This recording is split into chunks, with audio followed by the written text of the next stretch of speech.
హర్యానాలో కాంగ్రెస్కు మరొక షాక్ తగిలింది.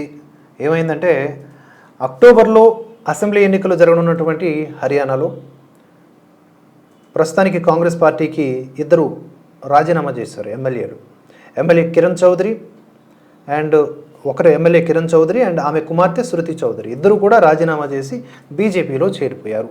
న్యూఢిల్లీలోని కాషాయ పార్టీ ప్రధాన కార్యాలయంలో కేంద్ర మంత్రి మనోహర్ లాల్ వారిద్దరిని పార్టీలోకి ఆహ్వానించారు. ఈ కార్యక్రమానికి సీఎం నాయబ్ సింగ్ సైని కూడా హాజరయ్యారు. ఈ సందర్భంగా కిరణ్ చౌదరి మాట్లాడుతూ దేశాన్ని ముందుకు తీసుకువెళ్లేది బీజేపీ విధానాలేనని స్పష్టం చేశారు. అందుకే మళ్ళీ ప్రజలు మోదీని ప్రధానిగా ఎన్నుకున్నారని తెలిపారు. బీజేపీకి ఆదరణ ఎలా పెరుగుతుందో చెప్పడానికి ఇదే నిదర్శనమని, రోజురోజుకు బీజేపీని బలోపేతం చేసేందుకు ప్రయత్నిస్తామని అన్నారు. మోదీతోనే అభివృద్ధి చెందిన భారత్ సాధ్యమవుతుందన్నారు. కాగా కాంగ్రెస్తో 4 దశాబ్దాల అనుబంధానికి కిరణ్ స్వస్తి పలకడం గమనార్హం. దీంతో అసెంబ్లీ ఎన్నికలకు ముందు కాంగ్రెస్కు గట్టి షాక్ తగిలినట్లుగా బీజేపీ భావిస్తోంది. అండ్ రాజకీయ విశ్లేషకులు కూడా అదే ఒపీనియన్ని వెలుబుస్తూ ఉన్నారు. మరో వార్తలోకి వెళ్దాం.